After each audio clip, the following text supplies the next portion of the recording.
The only reason I didn't switch to laser is because of the price. Like, if I'm trying to reduce spending, I don't want to invest in laser yet. So, because laser takes several sessions to even see results, but don't you have to do like eight sessions, 8 or 9 sessions or something like that? So I'm not opposed. I was actually just watching a video on laser earlier. I'm not opposed to it. I just haven't switched yet because I'm using up prepaid wax passes. Prepaid wax passes. So I buy like 6 months worth of waxes in advance. So I'm still using those up. That's why I haven't switched to laser yet. But now that I want to reduce spending, I'm like, switching to laser now wouldn't make no sense. Russian mani. I gotta look that up. I'm not sure what that is. Let me see. That sounds fancy. Russian manicure. Meticulous dry nail technique that uses um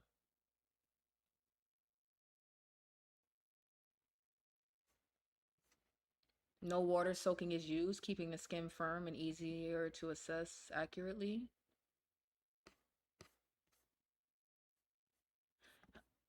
I hate Google's AI responses. Like it just never gives me what I'm looking for. Um if you wasn't lazy, you can learn how to do all of this, but that's right. I'm calling you uh I'm assuming you mean out about yourself.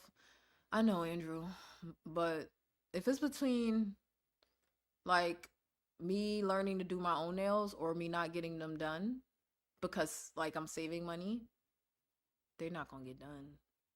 They're not gonna get done. I do my own hair, Andrew. Don't do that. I do my own hair. I don't pay other people to do my hair. Now, typically in the fall, I will pay someone to do take care of my natural hair. But he's in North Carolina. I live in South Carolina, so I don't plan to see him very often. But I do my own hair. That takes hundreds of dollars off the table. I'm not waxing myself. That's diabolical. But I am considering going back to shaving, which is like horrendous because of the hyperpigmentation. So I have to do some level of hair removal. Like I don't want to just go fucking straight Chewbacca 8 months, no water. That sounds painful though. Like I like when they soak my cuticles and then cut them. But I get it. I saw that in the description, but that sound like it hurts. But maybe it doesn't. I don't know. I need a sponsor. I don't know. That sounds like strings attached. Uh, Shawnee. Use Nair. I used to use Veet when I was younger, but then I burned myself and it lasted for like the sensation lasted for like years. It was like a year. It wasn't years. Maybe 2 years, but it lasted a long time. But I was young, so maybe I can try it again. I forgot about Veet. And I'm not a fan of Nair. Nair the smell is just too strong. Well, it's been about 15 years. So 15 years. So maybe Nair is better now.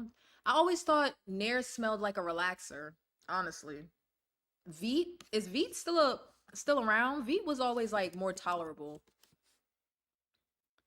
They had a green one years ago.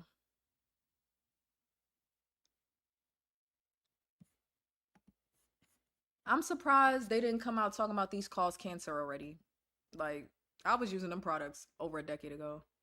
Um okay, go back to shaving and then my aunt does her own nails and that saves her a lot of money. Yeah, one thing I could do, I could get the manicure and pedicure and just don't do any polish. Like the added polish is like $30, which is crazy.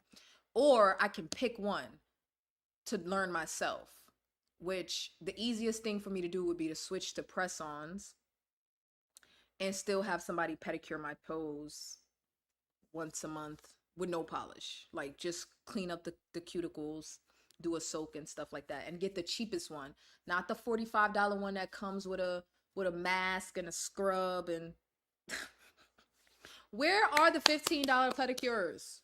Where are they?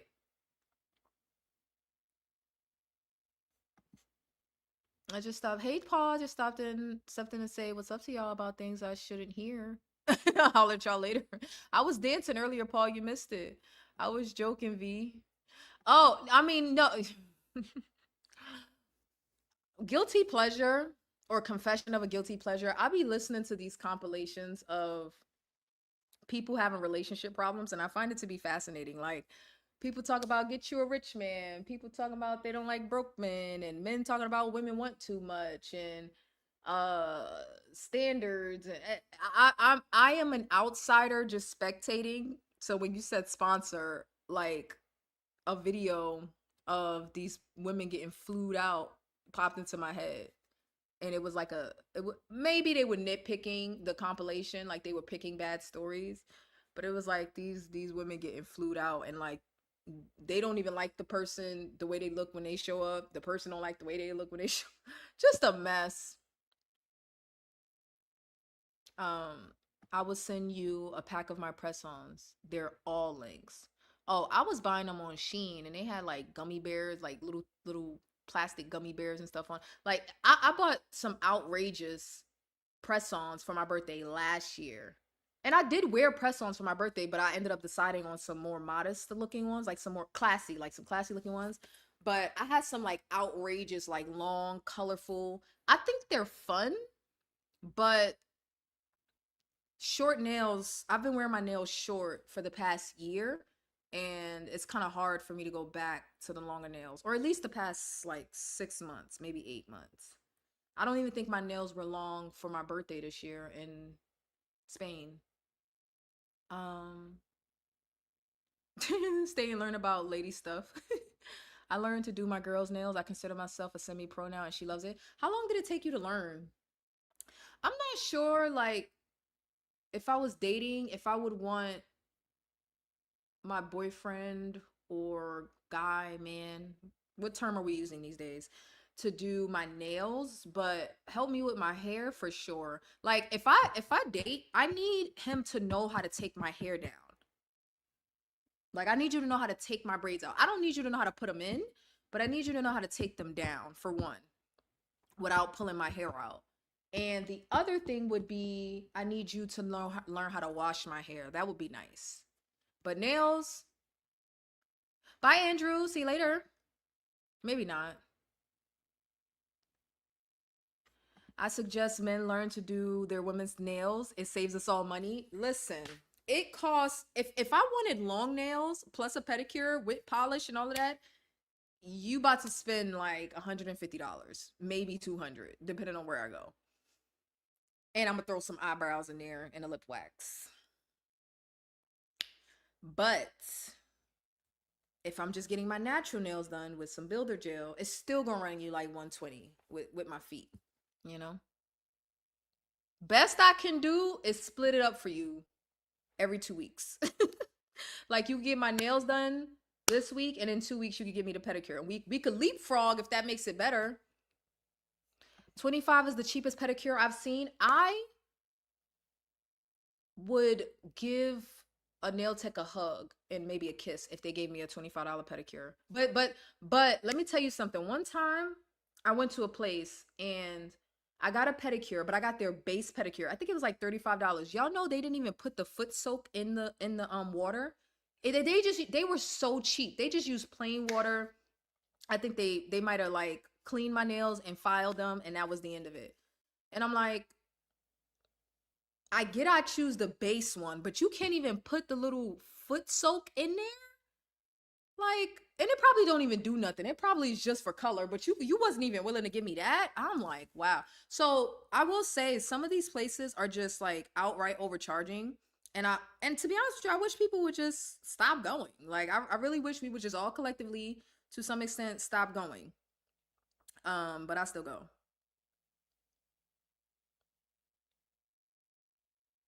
Where did you get this from, Jen? I don't like the almond shape though. I like square round or rectangle or square or coffin. I haven't had maybe I need to try them. I haven't had almond. These pink ones kind of look square. Where did you get all of these colors from? This is what she sent me. Oh, sorry, your camera's up there. So how do I get a large variety like that? Where do you get that from? Mm. Ooh, I like those French ones. But yeah, I feel like I'm not gonna lie, I do feel like we're being overcharged for manicures and full sets. Like I don't even get full sets no more because they want $80 for a full set. And then the pedicure is another $65. So it's like $160, $150. Like what? Took me 6 months. Homeboy is Asian and runs a small nail salon. You lucky. You lucky that like you had someone to like show you so you can do it for her. You probably get whatever you want. Amazon art box, BT art box. I painted. Oh, you did extra work. Oh, you did extra work. But if you want them the way that you want them, that makes sense. I got you. They look good. If you did all that paint yourself, that actually looks really good. Jenitha is the nail tech for the Venetian meetup. That's not happening anytime soon. Okay. Doom, doom, doom, doom, doom, doom, doom. My back hurts. I spoke too soon. My back is actually starting to hurt. Okay. So, oh God.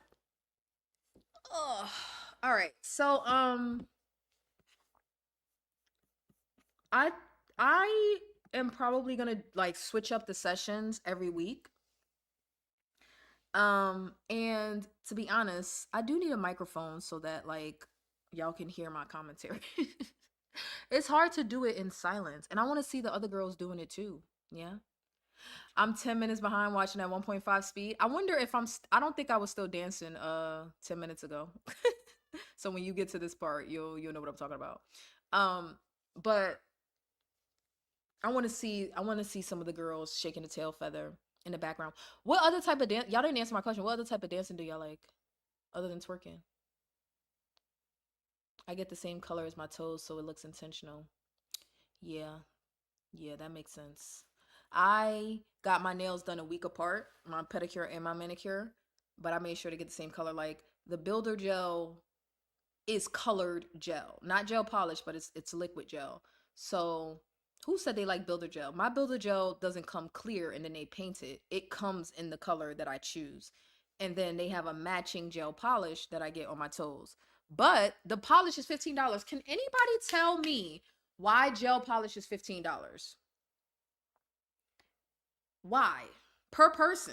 Like, do you know how much of a profit they have to be making off of a bottle of polish?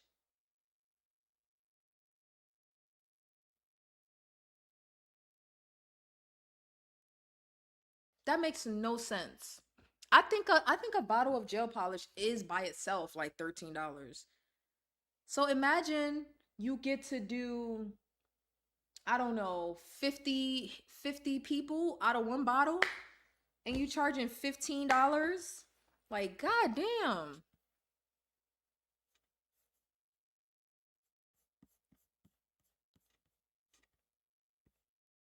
We got Team Columbia. Well, Jen doing her own nails. Team Columbia doing his girl's nails. I gotta catch up. Oh, $35 is the cheapest. I need to put my glasses on. I thought Kim said 25. Did somebody say 25? No, I read the message wrong. $35. $35 is still high, but I'd be willing to take it. 45 is the lowest that I've seen. Who's that? Hi, Tibby. Tibitha. Tibitha's a Tibitha's a grumpy old man. Hey, Tibby. He don't care about me. Him don't care about me.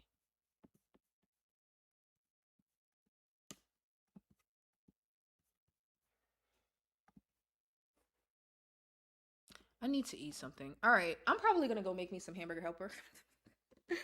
mm. As a matter of fact, I do my lashes also. I okay. Hold that thought. I might come right back. It depends on if I want to go to the gym first and then come back. I gotta think about it. But I might come. I might come right back. For the no. Let me say that. Members, we still have our stream coming because I have to tell y'all what my goal weight is. Um, but I was thinking I could just come back right back, but I'm not gonna do that. I did my lashes. I gave up on individuals as pretty as they are and just started doing strips. I feel bald faced, y'all. I feel bald faced. I feel bald faced without my lashes, but y'all, I have been watching compilate. Let me show y'all. I have been watching compilations of like cosmetic procedures going wrong, and you know what? I get it, but like y'all, like can we get an amen for dodging BBL culture?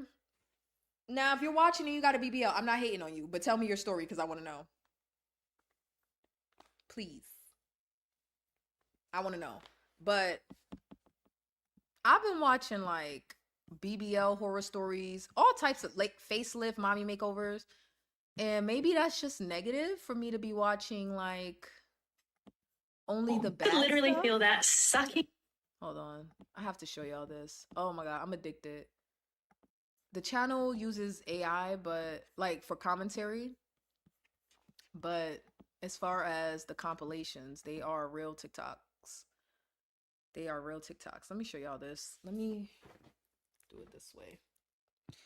Y'all, I'm so glad I missed out on culture. I'm not convinced though that I don't want lipo. It's the listen. I'm not convinced that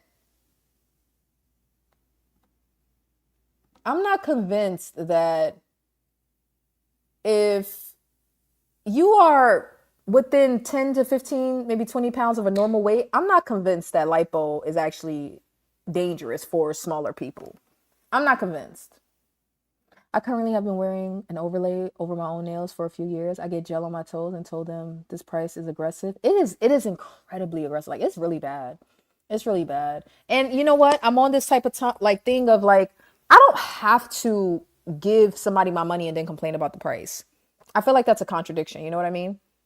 Like I could have left this stuff behind in Target, but I wanted it. So I got it, but I won't be going back without Jen. If Jen goes with me or my future husband, then I will go back to Target. Strips are so annoying. I tried that. I need my individuals. I had to practice black butterfly. I had to practice the strips over and over again. I used to have them like sitting on top of my eyelids and like they are annoying, especially if I'm in a rush. But I've gotten better at them. Like sometimes they look really, really good. And it also it allows me to to learn what type of volume looks good for my eyes because I have like a lower lid on one side. So if my lashes have too much volume, it emphasizes that one of my eyelids is lower. Like it looks heavier on one of my eyelids. So anyway, so that to say, I don't prefer strips, but it's much more cost effective, girl. It's much more. I just had to practice doing them. Did you hear about the dangers of extensions in women's hair? I need a report on it. Oh, I read a report on it a couple days ago. Shut up, Black Butterfly. That's one of the videos too. It's funny that you said that. It's on the same channel, but it wasn't when I heard about it, they were talking about the extensions that black women use. When I watched it on this channel, it was a bunch of white women getting extensions. So, I mean, yeah, I've heard about the dangers, but I've heard about the dangers of gel nail polish. I've heard about the dangers of basically everything that we want to do ever. And I'm not saying it's not something to be concerned about. It's just that yeah, I'm not about to deal with my natural hair every day. I'm just not gonna do it. Like every now and again, like I wish I was into wigs so that I could put them on and take them off. But you know, the girls that have the money to spend, they get their wigs done so well that it don't even make sense to like wear some like for some people it don't even make sense to wear a wig if you can't get it done really well because it's gonna be obvious. So I mean, I don't know. I still wear extensions. I don't know. Like I've heard it, but I don't know. Apparently we shouldn't be drinking tap water either. Yeah. Yeah. Yeah. 6, 7 minutes behind. Run, John, run. Hey, Freddie girl. You finally caught us. You missed me shaking a tail feather, girl. I was belly dancing at the beginning of the stream. Well, a little bit past the beginning. But let me show y'all this. Let's gossip for a little bit. Let me show y'all this. This BBL content. I'm addicted. I'm addicted to this botched cosmetics content, even though I want to get plastic surgery. Oh my god, I'm addicted. I'm addicted. I'm addicted. Taking the fat out of me. And for the next 6 weeks, I can't sit on my bums. I'm a big fan of 3 months doing the best you can to stay off the body. I spend easily, I'd say like 15K. If you get a BBL and you eat terribly, you do not work out, your body will not keep the results that your doctor gave you. BBL smells a thing. Today we're talking about BBL recovery, lipo, fat transfer, pain, aftercare, cost. I'm gonna skip past the commentary, no disrespect, but it's AI commentary. I feel like, I mean, it doesn't really bother me, but I feel like I don't need to listen to your AI like tell me what's going on in the video. If you're not going to be the content creator explaining your point of view, then fuck it, I may as well skip past it. So let's get to it. Maybe I'm delusional. Maybe I'm delusional. Hold on. Okay. No, it hurts. Everything hurts. Standing hurts. Laying hurts. Kneeling hurts. Breathing hurts. Everything hurts so much. Oh my fucking god, I can't do this. I actually don't think I'm going to be able to survive. I have 4 weeks and 6 days of this torture left. This is fucked up. No one talks about how fucked up this is. Why does no one talk about it? Why do I have never seen a TikTok of a girl getting a BBL and saying, this is fucking horrific? This is fucking horrific. So it's been this is day 3. Now, listen, I'm not trying to come for the girls. But I feel like we have an epidemic of dishonesty. We have an epidemic of dishonesty, okay? Now, to be fair, I don't think a lot of these videos are from 2026. There's no way for me to confirm because BBL culture is on the decline, if not already completely dead. Not to say that people aren't still getting them. I'm not sure how much popularity still surrounds getting BBLs. Like in 2020, 2015. So granted, I don't know how long how old these videos are, but y'all, pay attention to how the majority of people talking about their BBL experience is overweight.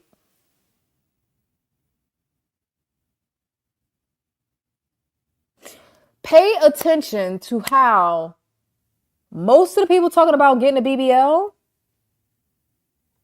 overweight.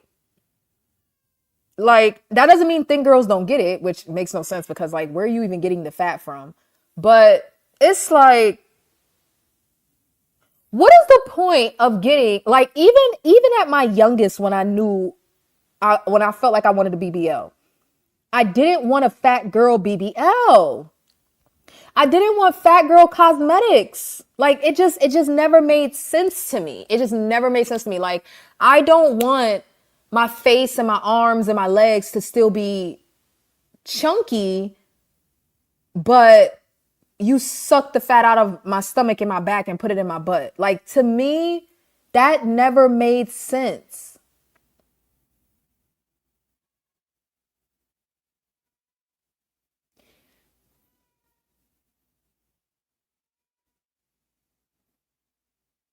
Most of them are selling their doctors. That's why everything is beautiful. BBL is easier than working on yourself. You know what's going to be a hell of a, I mean, it's a flex for me now. But you know what's going to be a flex in 5 years? Not having ever got a BBL. Now, a lot of girls going to quietly reverse their BBLs if they're able to.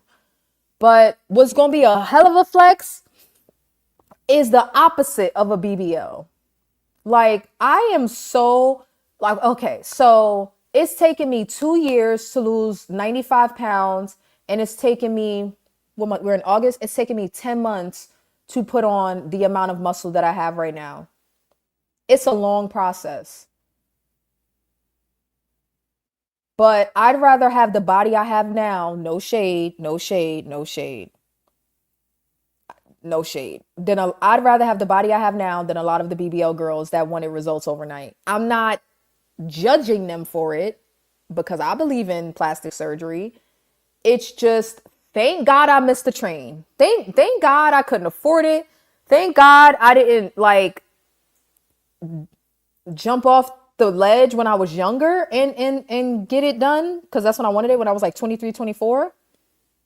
Lord. And to be honest, I still wanted lipo up until 2 years ago. That was the whole, that was like 30% of the reason of me getting on the weight loss train, and how I found out about GLP-1s, because I was looking for a plastic surgeon.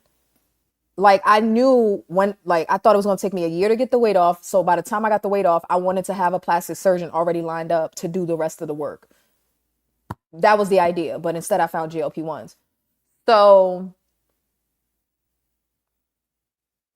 in about 5 years, if that, the flex is going to be like hip dips and biceps, or thigh gaps and abs, and like I don't know, like natural breasts that, well, I don't know, to be honest with you, with the state of the world, I don't know if natural breasts will ever be appreciated. Not that I give a shit, but like, man, listen, it's the overweight BBLs for me. Like, these doctors should be ashamed.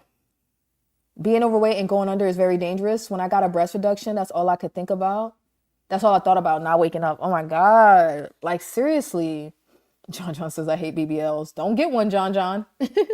Freddie says, I'm a dental hygienist. Veneers don't stink if you have good dental hygiene, such as flossing, brushing your teeth twice a day, and getting regular cleaning every 6 months. My dad has implants. He has top and bottom full. He's going to be 70 this year, so, you know. He has top and bottom full implants. And you would never know that they're implants. Like, people think they're his teeth all the time. And you know what I was thinking about recently when I was going through all of this botched content? Don't cut corners on cosmetic surgery. If you pay for, if you pay good money for what you want, then you'll probably be happy with what you want. Like, my dad's teeth look amazing. He paid somebody's college tuition to get it. Like, he paid about a 4-year college tuition. Like, he done paid for about a bachelor's and half a master's to get it. But they look damn good. Like, I mean, if false teeth could be flawless, it would be his. Like, it is insane. If you don't know what I'm talking about, maybe I should find a picture. That sounds like work though. No, I posted it on my oh, that sounds like work. I gotta find it. Hold on, let me look for it. Let me let this play a little bit, but listen to the BBL story. And I'm not saying this because I'm unhappy with my results. I think my body is tea. It looks amazing, but it is not worth it, you guys. Like, the amount of pain that you are going to go through and the amount of pain that you experience getting out of surgery, it's like in 1,000 out of 10. Like, and I've had lipo in the past, so I had also lipo here. I need to wear my chin thing, but it was giving me a migraine. So I had lipo for the first time around 7 years ago, and I wanted to do it again now because I had the extra fat, and this time I wanted to do a transfer. After I had my baby and stuff, I feel like I liked the size of my butt, but I kind of wanted to do like a little bit of a reshaping, a little bit of like filling in my hips and stuff like that. And yeah, no, it's just not worth it. It is just not worth it. The pain is just way too much. The uncomfortableness, the inconvenience of everything, the faja, the boards, the foams, the massages, the pain, the no sleep. Like, girl, at that point, just go to the gym. Like, just go to the gym. I don't think it's worth it at all. Like, I'm happy that, you know, I have my results and stuff, but I would not do this again. No. I'm so sorry. And she's beautiful. I just don't understand what is the point of getting a BBL at her size. Like, how much bigger could you possibly want your butt? I don't know what size her butt is, but if you're already like overweight, how much bigger could you possibly want your butt to be? Like, that don't even halfway make sense. Hold on. Oh, okay, there we go. There it is. Hold on.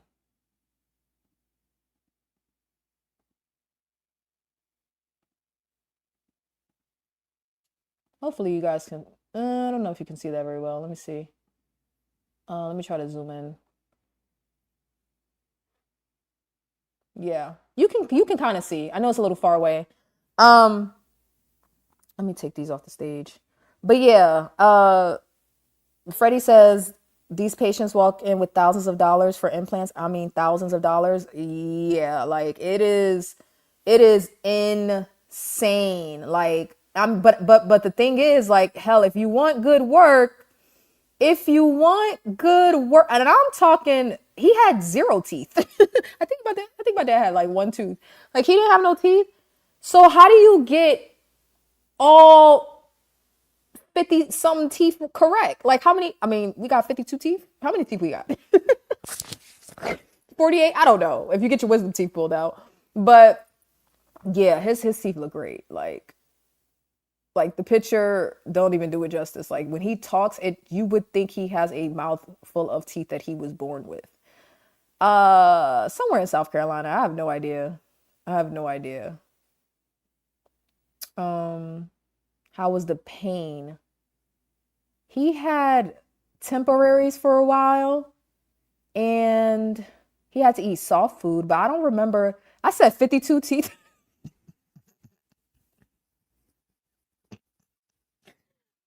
I've been out of school too long. 52 sounded wrong, but anyway, 32. 52. Oh my God. That's bad, V. Do better. To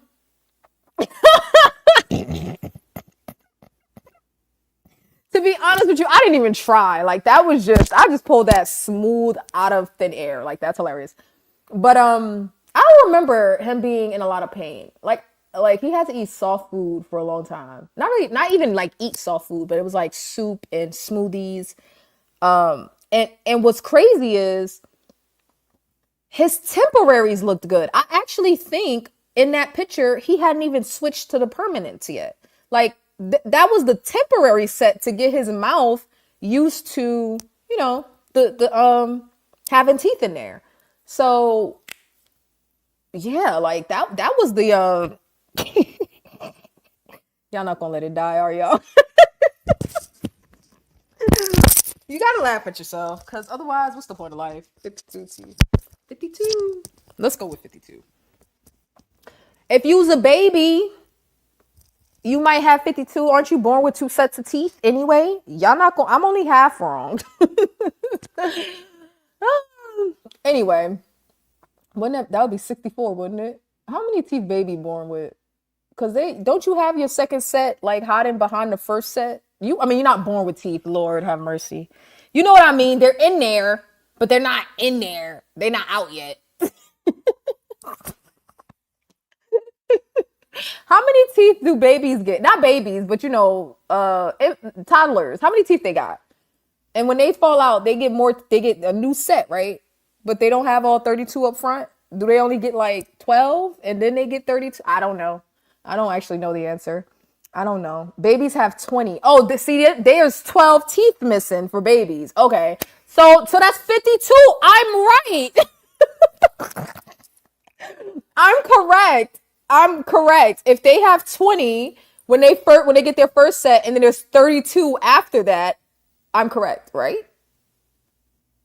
I got to be. Like, they lose they're born with 52 in their skull, right? Up in there. Okay. Anyway, whatever. I'm gonna do what it takes to be right. I'm gonna do what it takes to be. I'm gonna do what it takes to be right. Okay, let's get back to her, because girl, she's beautiful. Listen, okay. I hate when people. I don't want to be the person that's like, you don't need work done, right? Everybody can look at somebody else and say, you don't need this, you don't need that. So I get that. But girls, we gotta stop with the fat cosmetics. I'm so sorry. Like, that is like the biggest mistake, like one of the biggest mistakes, like trend wise, I think that has been made in the past, what year are we in? 26? 2 decades.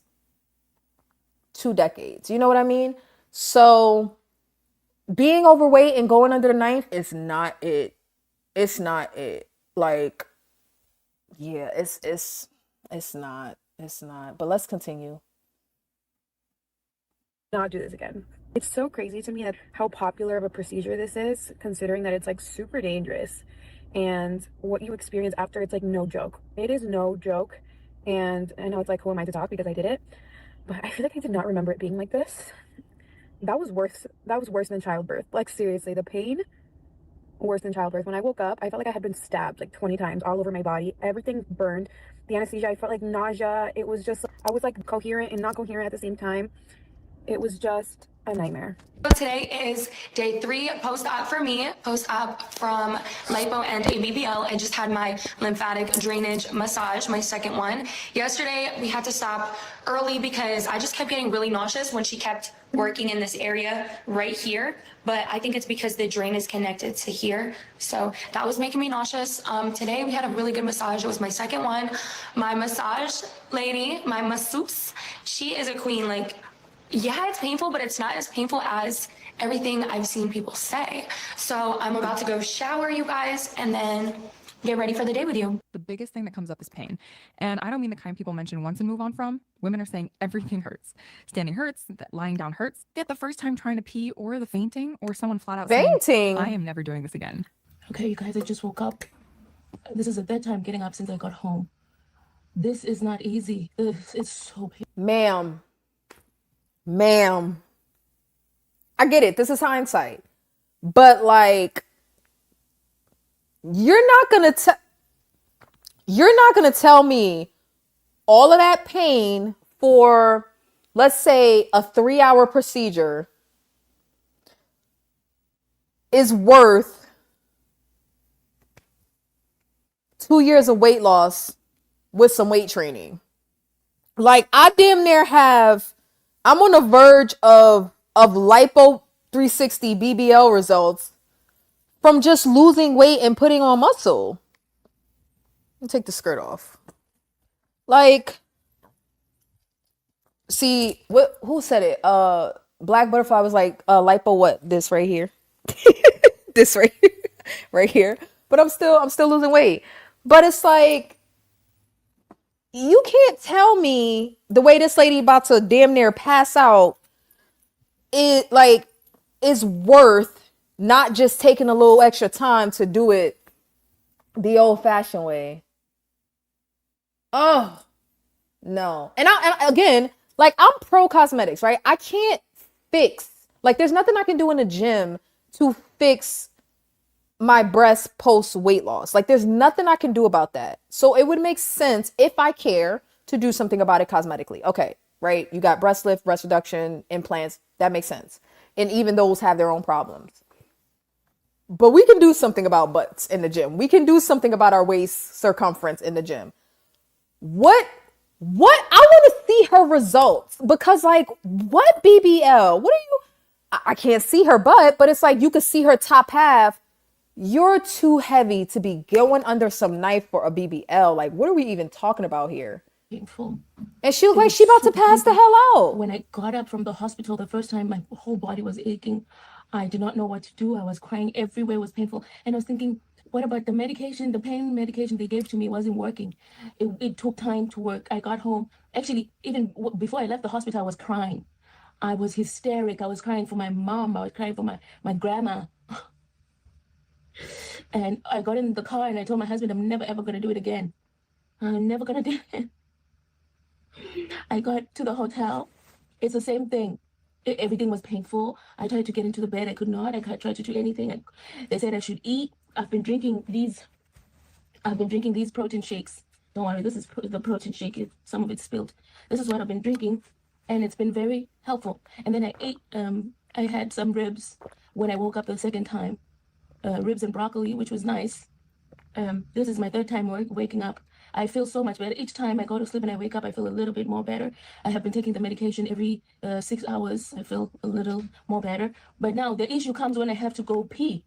When I have to go do number 1 in the bathroom. I don't know what I'm going to do about number 2, but number 1 is going to be, number 1 has been very tricky. But fortunately, I have the Depends, which is what I've been using. And when I bought the Depends, I didn't know what I was going to use them for. I just saw other people buying it; they were recommended, and then I bought them. But now they're really coming in handy, you guys. They've been helpful. I hope she's not. I mean, I don't know if I hope that she's like doing a skit or not, because like she seems in distress. She seems in distress. Like, whoa. Jen, that's not even the worst part. I heard one girl say, I don't know if it's in this video, but she passed out in the bathroom, and then right after that went and had 3 cheeseburgers. Like she was like lightheaded and nauseous after her surgery. She ended up passing out and stuff like that. But once they gave her pain meds, she went and relaxed and had 3 cheeseburgers. I was like, 3 cheeseburgers after you just got your gut sucked out? You're missing the plot completely. Completely. That weight that you lipoed out is gonna come right back. And it's gonna come back to your arms, your face. Wait till y'all see what I learned about lipo. Today is the first day where I considered maybe it's just not for me. Columbia wants to know, how long do I think it would have taken me without a GLP-1? Honestly, I've lost weight without a GLP-1. The way that I've chosen to lose weight without a GLP-1 is through fasting. It is actually faster, but it's harder. So I chose the GLP-1 route because it was less, not easy, but it was less hard than the way that I was used to, but it took longer. So I would have gotten that weight off in a year or less. Like, for example, some of the people that watch my channel that fasted and did a GLP-1, a lot of them got like 80 to 100 pounds off in like 10 months or less. So if I didn't have the GLP-1, I would have been forced, to be honest with you, I would have been forced to work harder. I would have been forced to work harder. So I would have gotten it off faster. The GLP-1, I wasn't being serious. Like the first few months, I was getting results, but I wasn't like I wasn't on the straight and narrow the way that I should have been. Not until like honestly I'll say toward the end of last year. So yeah, I wasn't on a straight and narrow. So I was losing weight, but I was losing weight slowly. And then I had a whole entire 6-month period where I didn't lose any weight at all because of the medication I was on. It was kind of like whack. So whatever.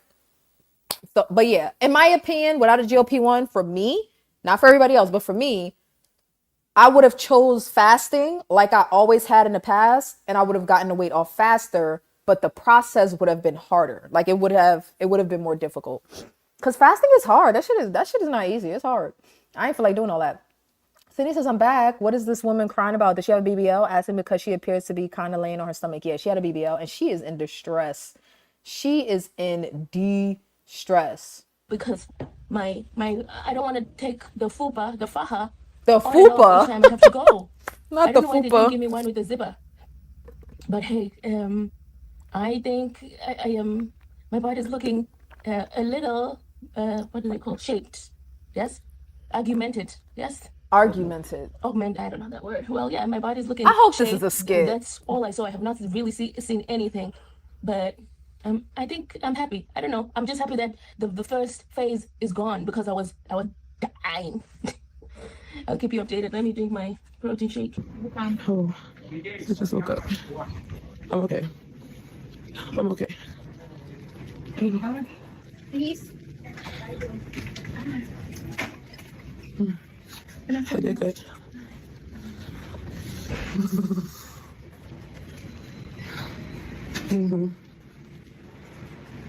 My Your bag is behind me, huh? my bonnet. Your bonnet?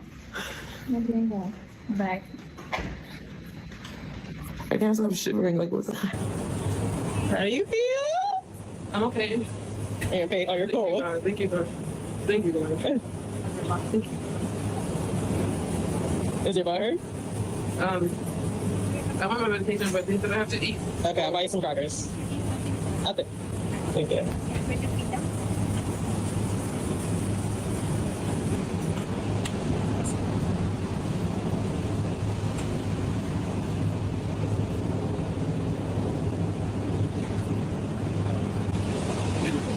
I'm okay. Huh? Okay. What?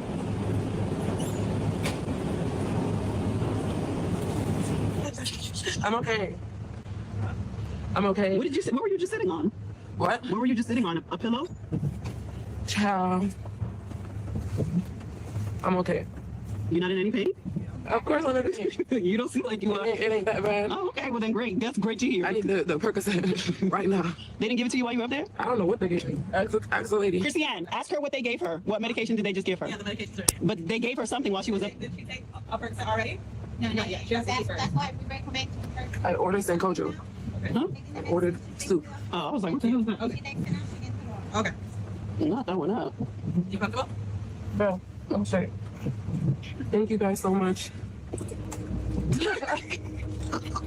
I'm weak. BBLs got so normalized online that people started talking about them like a beauty appointment. It's not lashes. It's not nails. It's not a waist trainer. This is the part worth understanding before booking anything. You're not just paying for a body, you're paying with your time, your sleep, your money, and your entire routine on pause. Fat is being taken out of one part of your body and put into another, and you're healing from both of those things at once. So when women say the recovery was brutal, I believe every word of it. When I woke up, y'all, from that anesthesia, that was the worst thing I've ever felt in my life. Like, I was shaking so bad, and I was so cold. Oh my God. And then, like, my body was just like in such a shock. I can't even explain that pain when I woke up. But then I came to the Airbnb and I got this IV infusion. And it basically like hydrated me and stuff. That was like 260. And after that, I was knocked out for like 4 or 5 hours. I woke up feeling perfectly fine. Then I went to the bathroom and I thought I was cool.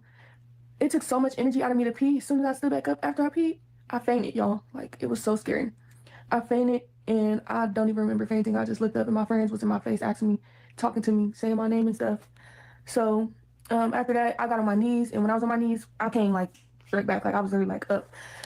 And then after I took that Percocet, mind you, I went through pain from 12 to around like 7. I didn't get my Percocet until 7 p.m. So I had Tylenol extra strength. That actually worked really good. But after I fainted, I took my medicine like an hour after I fainted. Took that Percocet. I had like 3 cheeseburgers. And then after that, I've been cool for real. It's just my body's just so sore and so stiff. Oh.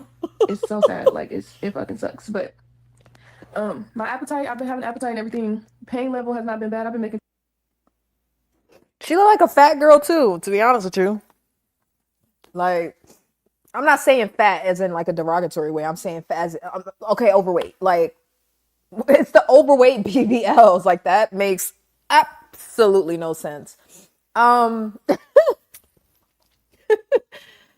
3 cheeseburgers is diabolical. Lord have mercy. Team Columbia says, and the crazy part is most of the BBLs us men don't appreciate. We appreciate the small, medium BBLs that look natural. Well, let me not speak for all men because, well, yeah. Well, I mean, you know, you don't want to get jumped in the comments either.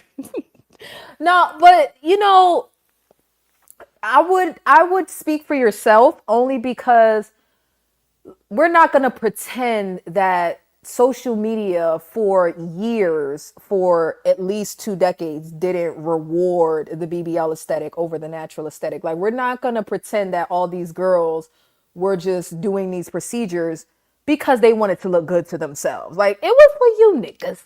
It was for you niggas. Okay? I mean, partially. Like, it was for y'all. It was for social media. It was for inclusivity.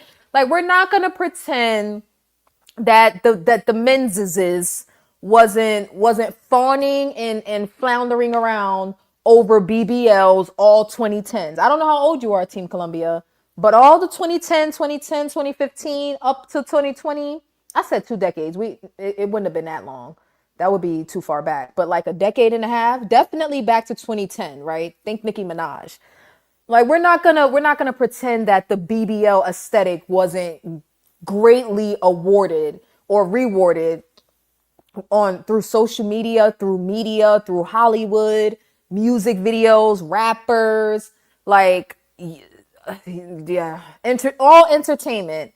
Yeah, that aesthetic was very much so rewarded. It was, and it was praised, and it was put on a pedestal.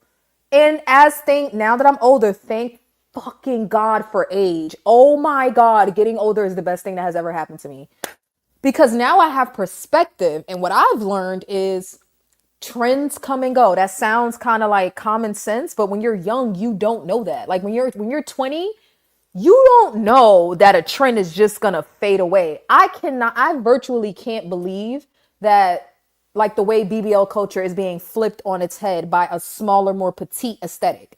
It must feel terrible. Like, okay, if a woman gets a BBL and has a really good surgeon and she has no complications and she loves her results, I'm happy for her. But a lot of these women were getting very cheap work done and they ended up botched.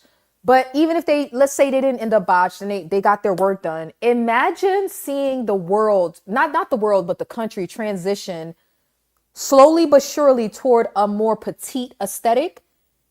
And you can't achieve that because your butt is 3 times the size of your body. Not to say that you have to follow trends. You should love yourself no matter what. I get that. But if you got a BBL because you were trying to follow the BBL trend and you wanted to fit in, imagine what it must feel like when a lot of people can now lose weight and change the way they look, and you're pretty much stuck with what you got. Because there are going to be celebrities with a lot of money that can afford to get some of that work reversed. And some of these people that had a one and done, they're not going to be able to afford to get it reversed. So yeah, dudes was paying for them at one point. John says, as a man, I appreciate someone that doesn't get a BBL unless it's for health reasons, but your body, your choice. Just my opinion about BBLs in general. Yeah, I can assume that the average man that might either be in a relationship or just the average man that watches my channel, I would assume average men like probably, don't care about no BBL. But like I said, if we're talking about the optics through media and social media, yes, the aesthetic was definitely praised. Like I didn't know anybody with BBLs in my real life.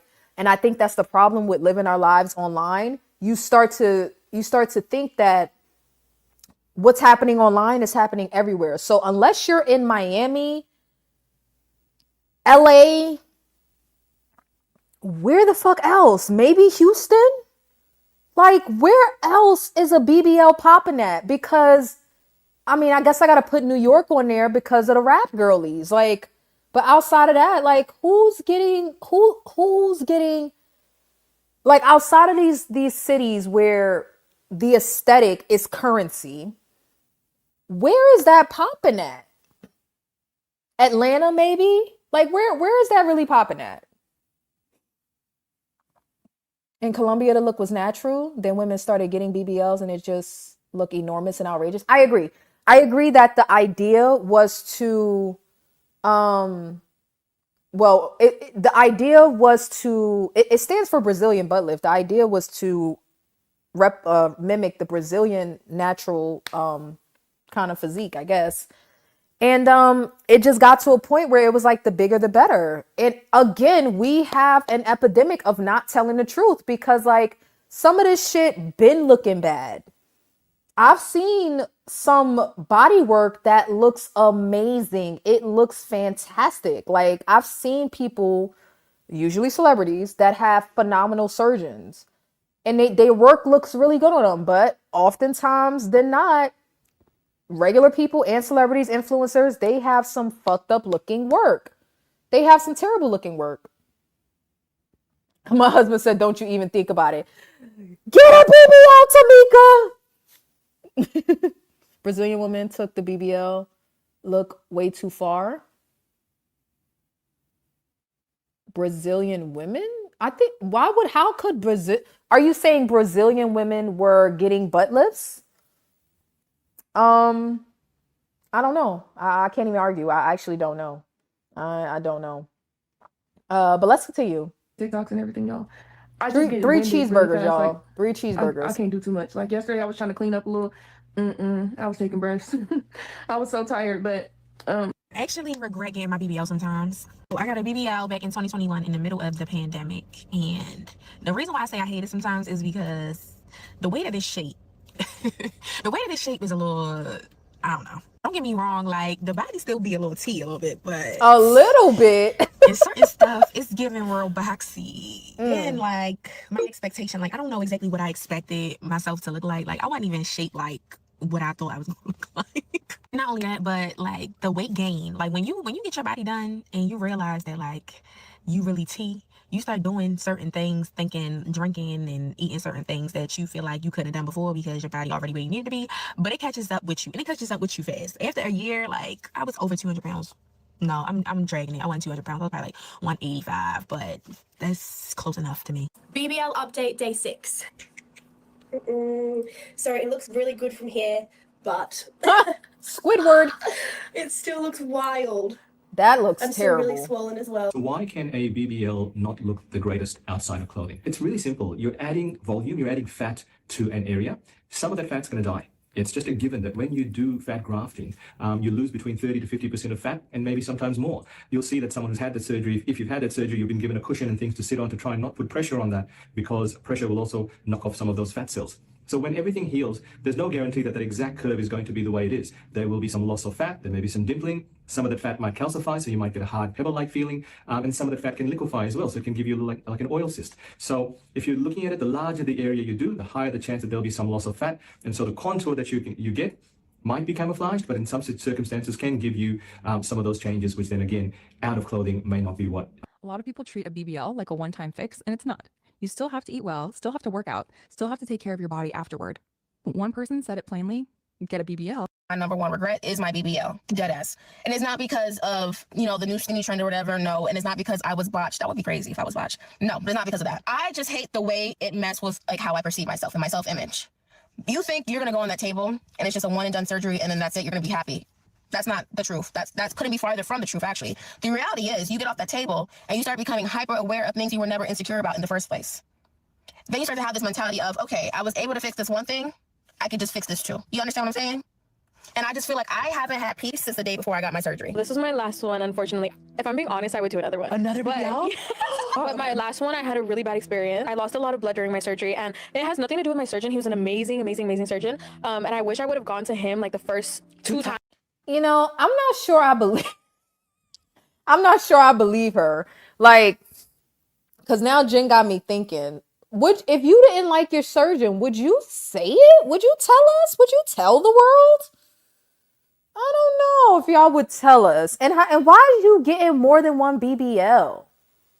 Like, Lord, the way that people are describing the pain, why you keep going under the knife for that same surgery? Because there wouldn't have been around 3. But I lost a lot of blood during my surgery, and he says that he thinks it's because I had a lot of like scar tissue in there. So I lost a lot of blood. My blood pressure dropped.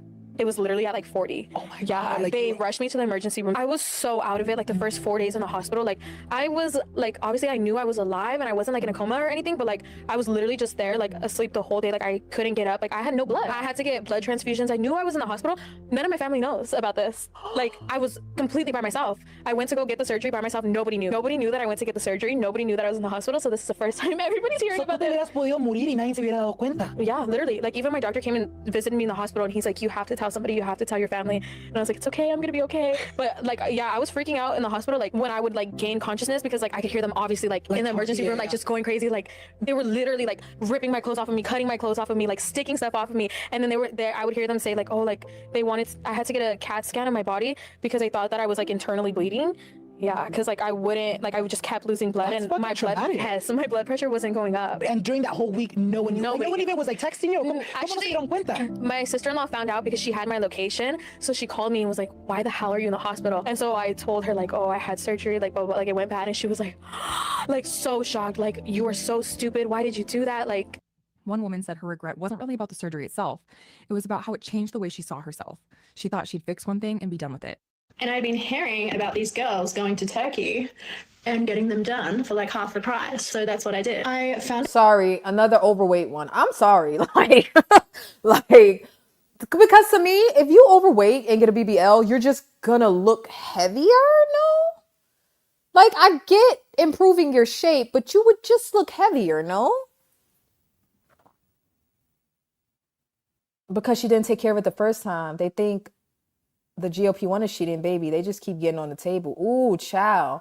I know a girl who had her BBL redone twice. So 3 separate surgeries. Her BBL looks terrible. It's saggy, dimply, and droopy. Oh my God. Clinic. They were easy to talk to and had good reviews. Like the reviews were all excellent, which looking back is probably a red flag. And they were like one of those package deal places. Surgery, accommodation for 2 weeks was like all included in the price. So I arrived to the place and like their driver picks me up. We go to the hospital to meet the surgeon and the surgeon's not there. I'm searching for this guy for like an hour, and then so we end up going to the clinic and see if he's there. He's not there. It's a whole mess. And keep in mind that there's like a language barrier. The guy can barely speak English. So I really don't know what's going on. After like 4 hours, we find this guy. We start talking about what I want, like what my goals are. He immediately shuts me down and says like I don't have enough fat for the surgery. I gained like 10 kilos for their surgery. I know that I had enough fat. It's almost like he was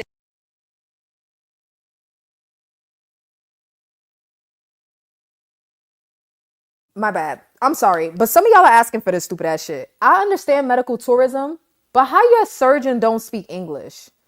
Like, how your surgeon don't speak English? So why, if you speak English, why would you, how does that work? How are you able to communicate what you want and don't want? How are they able to communicate what is gonna happen?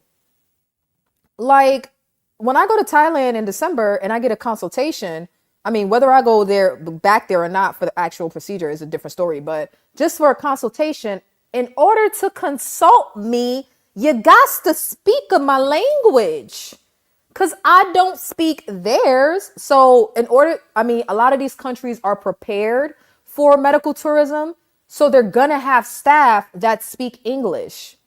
Some of these countries, there are people there that will work as like the middleman or woman when you're coming into town to help you set up arrangements for where you're going to stay, the type of the place where you're going to get surgery, your aftercare, and things like that. So there's like an extra layer of protection. How do you not? First of all, that hospital or whatever, wherever she went, they're not even trying if they're willing to operate cosmetically or do a plastics. It probably wasn't even a plastic surgeon, to be honest with you. They probably wasn't even a plastic surgeon, but they're not even trying if they don't have staff that's going to speak multiple languages, knowing that their, facility accommodates medical tourism. That doesn't make any sense. Same thing with Mexico. Same thing anywhere you go. They got to be able to speak the language that you speak, or don't go to that one. If you're not going to take somebody with you that speaks the language, don't go to that one. Especially English. Like, English is the main language spoken globally. You know what I mean? So like, you pick the I don't know. And you didn't take nobody with you to translate. Stupid. Dumb. When people are going to Turkey for their hair transplants, those surgeons don't generally speak English, so they have translators. Right, that's what I'm saying. Like, if the surgeon, maybe it's a bit more, like, I'll just say liberal in Thailand, but maybe it's a bit more, English is a bit more maybe widely spoken in Thailand. But maybe, I'm not sure.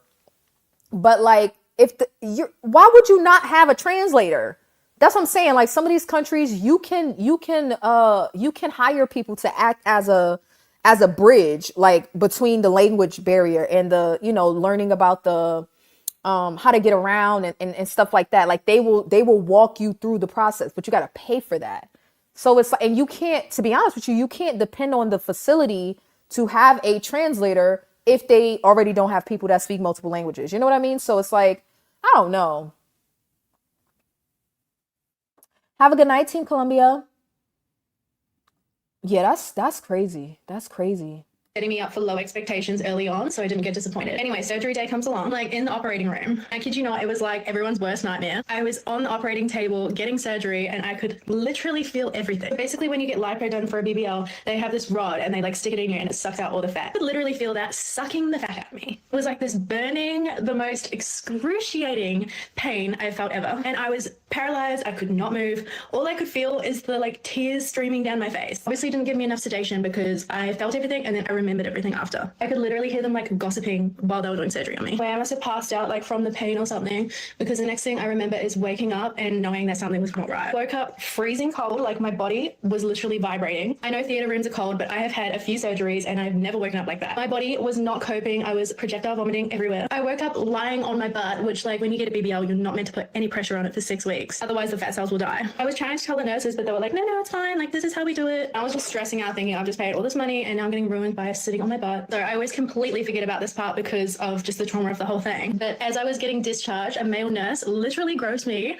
while he's trying to dress me. This is like the next day after surgery, so I am like out of it. Luckily, like a female nurse walks in and he stops and he had to escort me to my car and he literally did it again in the elevator. I completely blocked this out of my memory until like 3 months after the surgery. I get to the hotel and the next day you have to do like these lymphatic massages. I go to take my garments off, like you have to wear these compression garments. I go to take them off and like my body literally looks the same. I still have my hip dips, I still have the fat. They just keep telling me like, oh, it's a swelling and you won't see the result until like blah, blah, blah. And I was kind of thinking to myself, like, maybe they're right, you know, like I am not the expert. So I fly home literally first class because I don't want to lie on my butt. Even after the surgeon told me I could, I still didn't because I didn't want to affect my results. I was eating right, I was doing everything perfect. Within 2 months, like the fat that was transferred had gone. I later find out from my next surgeon, like if the fat isn't purified properly when it's taken out, it will die. So I see my next surgeon about a year later for a second BBL, and he told me that they had just taken chunks out of my back. Like it was so uneven. He could not believe that I woke up lying on my butt. I meant to wake up face down after the surgery. A lot of clinics from Turkey actually steal his photos. But I love my results now. Shout out to Kim. Please don't ever go to Turkey and get a BBL. I don't care how good the clinic looks, it's just not worth it. The surgery is one part of this. Man, you Recovery have is got to basically a be second job on top shitting of it. me. The boards, the foams, the massages, the drains. The first thing is in the bathroom right now, but you need this. If you want to use the bathroom and go number 2, you need this. I didn't have it the first few days, and let me just tell you, it was not cute. To go along with that, you need a urinal. Overnight pads to put over your incisions so you don't leak, to put under your faja. I've been going through these. I already went through a whole sure yet. I'm not there. But as of 2 weeks, this is everything I've used. Okay, so first of all, whenever you want to get one, they're going to send you for lab work, an EKG, and get medically cleared by your doctor. I didn't know that. It's one thing you didn't know. Okay, number 2. My clinic didn't do this. I wish they did, but make sure you give your friend, your cousin, whoever's going to be taking you home, your prescription, because it takes hours for you to get the prescription because no one has it like immediately, which I wish they did because, you know, people be having surgeries and people need this prescription. So make sure they have it prior into you going into surgery so you have that medication after for pain. Okay, number 3, one thing you should know is that massages do hurt. The first one I had fucking hurt. I didn't come prepared, and I wish I would have took one of the pills I received. Survive the transfer. If you're a back sleeper, good luck. Yeah, I'm a big fan of 3 months doing the best you can to stay off the buttock. You'll read, it doesn't matter, 6 weeks, 2 months. At 3 months, that's your final aesthetic result. So that's when all the cells have declared whether or not they're going to survive. And so it's not a thing where really, if you sit for a minute or 2 and get up, that you just messed everything up. It's prolonged sitting or sleeping on the buttock or hips. But if you slept on one hip and not the other, you'll have 2 totally different hips. Because how do fat cells survive is nutrients, and how does nutrients get there is blood supply. And so increased pressure outside, less blood supply to that area, you lose more fat cells in that area. So sometimes you'll see a more boxy kind of squared off bottom where the pressure points are. I had a BBL 7 days ago today, and for the next 6 weeks, I can't sit on my bum. So I had to sleep with this really gorgeous pillow setup. As you can see, I had these blueies to stop any fluid that comes out. Which looks gross, I'm not showing you that. But yes, this is how I sleep. The most comfiest setup, but it works, and it stops the booty from getting too small. So, yes. Night, night. So you had to get in the car like that? Yes. It's ridiculous. No, if you have a car with the car, you didn't have that stuff. Granny is pissed off. Oh, Jesus. So we can't sit on your butt? No. That's a damn shame. That's a damn shame. Granny is mad. That's worse than having hemorrhoid surgery. What is hemorrhoids? Hemorrhoids, where you get constipated. All right, you guys, night 2. I just kind of have these pads laid out on the bed. I have oh my god 3 of them. Ooh, I like to lay down. gross. I'm lying. I have 4 of them. I'm not bleeding that much anymore like I was. I'm Obviously, day saying one, like day gross because I'm just thinking about how much cleansing, she's gonna be but leaking and dripping. we're And, looking a lot better ugh. today. So I have, this is like a one that you can wash, and then I have the disposable ones that I kind of like drape over like a little bit bigger, and then I do in like Granny the said that's a opposite way, damn kind of shame. pushed over a little bit, and then Bro, I'm not putting down 57 puppy one more pads dose. to sleep. I'm not doing And then I that. got this pillow that is supposed to, and I like slowly face plant on the bed. That's how I go to sleep.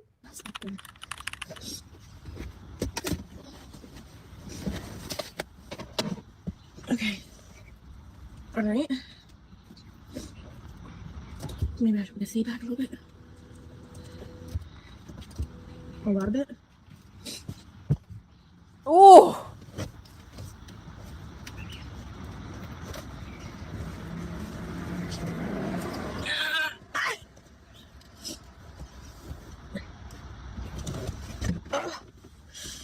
Okay, wait. Wait. Oh, this is Bomb is just floating, not okay? worth it. Doors closed. Let's get closer. All right. Winner, chicken dinner, baby. Child, look how she gotta fly home. Now the cost, because most people are way off on this. Listen, what a guy. Oh my God. I mean, I will tell you one thing. Not only age has given me perspective, but weight loss has given me perspective. But not just weight loss, putting on muscle has given me perspective, because y'all know I used to complain about my hip dips. I am like so grateful for my hip dips. Like, she was like, I woke up, I still had hip dips and I still had this, like, oh, girl, you know what? I'ma just have my hip dips.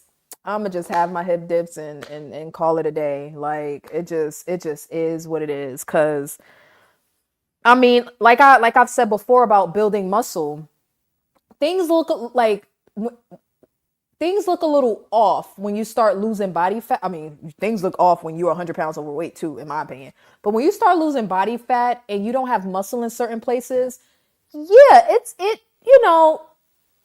things can look, depending on how you want to look, things can look a little off. Like, but you start putting muscle on and you start filling out in the way that you want to fill out, plus your genetics, and it's like, oh, I'm not the problem here. I'm not the problem. The media is the problem. And convincing everybody that this is the way to look. Like, so it gives you a bit of perspective and you're like, I don't really want to look like that at all. Like, I'm okay. Again, I'm not against, let me be clear, not cosmetic surgery, plastic surgery. Plastic surgery is done by a licensed plastic surgeon that has done a residency in plastic surgery. Cosmetic surgeons, they can have done their residency anywhere. They can be a pediatrician for all you know, and they just decided to open up a clinic. So plastic surgery, I am here for. I am here for people looking the way that they want to look. I just think it has to make sense, and I'm glad I never went this route, because it don't seem like it makes sense. It don't seem like it makes sense. They hear the surgeon's quote and think that's the number. It's the starting number. After that, there's the recovery house, supplies, fajas, massages. BBL, when considering getting one, take out your notepad, because a BBL costs way more than you probably think. I don't think a lot of people realize this until they're like, almost like. And not to be funny, I'm not saying I look better than nobody, but you telling me she paid to look like that? I mean, it's kind of nice to just be born with those proportions. I mean, I don't have the butt proportion, but as far as like her from the front, it's like you can achieve some of that in the gym. Like, yeah, does your genetics help? Yes, right? Not everybody's going to be built like an hourglass, but you can give the illusion if you work out them shoulders, girl, and put some muscle around your butt and hips. You can give the illusion of an hourglass shape. And I don't even think she's giving full hourglass. Like, you paid to have a little, like, you have a little body. You paid to have a little body, a big ass butt on a little body for what? You could have got maybe half of that in the gym and it would have looked more proportional. Like, I don't understand. My former hairstylist had a BBL and she told me she sat on an inflatable life preserver in her car. She couldn't sit or lay on her butt for 2 months. No way I could do that. I'm not interested in doing that. I'm not interested in for doing it. that. So long story short, it's obviously going to cost you the dollar amount that your doctor quotes you. Okay. So for example, mine was $8,500 for the BBL, the lipo, arms, and chin. Okay. After that, you want to take in consideration: are you going to stay at a recovery home, right? In my recovery home, about $1,800. Then you're gonna need a lot of post-op supplies. Fajas start at like the good ones, the ones that you really want to get on, cost at a minimum $100. Okay, the good ones can go up to $300. Okay, I have some good ones on link on my page. Anyways, fajas, right? Then you need like pillows. I probably bought like, I don't know, like it was 8 pillows until I found like the most perfect pillows for my liking. Each one costs like $50 to $80. Then you what else? I'm trying to think. Then you're going to obviously need to like buy a whole bunch of good healthy food. I need a blood transfusion, $500. Some people need 2, 3. You know, blood transfusions, transportation, depending where you live or where you're located, you might have to spend a bunch of money on flights and travel. Luckily for me, I live pretty close to the border, so what I had to do is just cross over to Tijuana, and I had to pay like $40 plus another little minor fee to be crossed over. It was actually pretty easy. And then there's a bunch of post-op supplies, like for example, compression socks, arnica cream. Other post-op expenses can include things like supplements, like iron, slippers, PJs. A big tip is that you want to buy like extra large comfy clothes, because when you come out of surgery you're bleeding a lot. All that clothes that I bought like for like my recovery home all went to the trash. I had to cut some of it up because it wasn't like big enough, so I had to cut up the pants so that way I have like something to wear, diapers, gauzes. Everybody's going to argue about how they didn't smell. And as somebody who works with surgery girls and has been in the industry for 6+ years, a lot of people actually do smell. BBL smell the way that people are trying to drag it, like everybody who has a BBL smells years later. That's not true. But after surgery, whether you get a BBL, liposuction, tummy tuck, you have open wounds and you are draining fluid. Especially the first 24 hours, you cannot take a shower. Sometimes you will have an odor. Now, a little bit of a minimal odor is somewhat normal because, again, it is fluid and blood and it's sitting in a garment for 24 hours. It's going to have a little bit of a smell. But some people have an extreme pungent odor. And that's because you didn't detox before surgery. And I don't want that to be you. So this is what you're going to do, bestie. You're going to go to detox. You're going to get dandelion tea. You're going to mix it with ginger and turmeric. You're going to let it steep overnight. And you're going to drink it every day, 2 to 3 cups a day. You're going to take a probiotic, a good one. You know, maybe the one you have to refrigerate. You'll get them at Whole Foods. You're going to also incorporate chlorophyll water. Life changer, thank me later. Your punani is going to smell good too. And you won't even have to wear deodorant. And you're going to change your diet. No alcohol, no excessive greasy processed foods. Be clean. You're going to smell like what you eat. The odor that you exude after surgery has a lot to do with your internal gut health. I've been hearing a lot about BBL smell, and I got a BBL, so I'm going to tell you how it smells. You just smell like hospital, as Mary Cosby would say, for a little while afterwards while you're leaking. I felt like it smelled like IV fluid and arnica gel, which is my nightmare. But once you're done leaking, you don't really smell. However, still get it. Part 2 story time of how I had to cancel an appointment because my client had a smelly BBL. I was very nice with her about it. I said to her, hey baby, I think, you know, you're going to have to go home and shower. She said, she got really upset. She said, what do you mean? I said, baby, you're going to have to go home and shower and freshen up. And I said, I have some BBLA products that you can use that helps with that. Take some of this, take a kit of this, go home and use it. I don't want no motherfucking products. I'm straight. I'm like, baby, you do have this odor. You have the post-op odor, the BBL odor. So she said, well, you know we can't take baths. That's not my fault. What am I supposed to do? I need my service. So this went on for like minutes and minutes at a time. And I kept pleading with her, can you just please, baby, I cannot work on you like this. It's not fair to me and it's not fair to you because you're not going to get the quality of service that you deserve. Well, this girl got all in my face. She started like trying to get at me. She got so offended with me, and it was not anyone in there. I was so nice. I'm a very nice person. So I had to tell her, look, you have to find somebody else to do your service. It won't be me. You cannot come back here to get your service done. So I wound up having to call the cops to have her escorted out. She was still outside arguing about it. So this smell is fat necrosis. So if you get your butt overfilled with fat during a BBL, the body can only supply so much fat with blood. So in order to survive and have that fat survive forever, the body needs to supply it with a blood supply. So when there's too much fat for the body to give it blood, then Sydney, the service was a lymphatic drainage massage. So there's a lot of swelling and fluid post-surgery. And a part of the recovery process is to get massages to get that blood, that fluid moving and drain through the lymphatic system. And I guess she didn't want to perform the service because of an odor. That's what she said? And that fat will die. It's called fat necrosis. This could even result in a huge infection that would require antibiotics or even hospitalization. You could get sepsis from this. So this is a huge issue. This is not a myth. You can. Beauty standards aren't going anywhere. And I'm not. Okay, I'm about to get out of here, but I got one more to show y'all. I got one more. I got one more to show y'all. Oh my God. Hold on. I think it was on this channel. I hope I don't have to scroll too far to find it. See, I've been binge watching this. I was watching the one on Laser, Facelift, Mommy Makeover. I'm addicted to it. There's one on lipo. Yeah, let's get into lipo. Let's get into lipo. That they start storing more fat. The beginning of this is fucking diabolical. Well, I don't know. She might just be showing a clip of it, but I want y'all to hear the doctor talk about how the weight gain will come back with lipo. It might not be worth it. Like, I'm pretty sure it's not worth it. Sepsis is diabolical from dead fat cells. It's crazy. But some of the BBL stuff comes up in this one too, because you know people will often pair lipo and BBL, but this one is mostly about lipo recovery. So let's get into a little bit of this and then I'll get out of here. And Tamika, that's your girl again right there that you were saying has a whole BBL business. Say if you are about to get lipo, BBL, tummy tuck, any procedure that includes liposuction, listen to me and listen to me very clearly. Waking up out of surgery was 10 out of 10 awful. I did not expect that to hurt as bad as it did. Like, why did it hurt like that? It was the worst thing I had ever tried. I end up in the hospital for 5 days. That they start storing more fat in an area that wasn't sucked out. My weight now goes straight to my hips and butt, and it's not in the way that you'd want it to be. Truly regret getting liposuction. That out after they've already put the deposit down. Getting the actual procedure done was so easy. Literally all you do is go, lay down, and wake up. I did get lipo. I used to be like 35 pounds heavier than I am now. And I just like lost a bunch of weight after college because I wasn't drinking as much as I used to, and like my lifestyle changed. But I felt like even though I was losing all this weight, my arms were like just not budging. Okay, like I just was like, oh my God, my arms are too big for my body, which there's no such thing as arms that are too big for your body. Like it's not real. But it really like it got to me. Okay, and it was like my one insecurity. I was like, oh my God, I love my body, but why are my arms like my arms don't match my body? I'm gonna show you a pic. So this is a pic I took like right before I got it done. So you notice like my arm versus my torso, like they're like the same circumference. And this is my new arm. I actually like her results. I'm lipo biased, okay? This video is more balanced where some people had good experiences and others had bad experiences. Go lay down and wake up. Boom.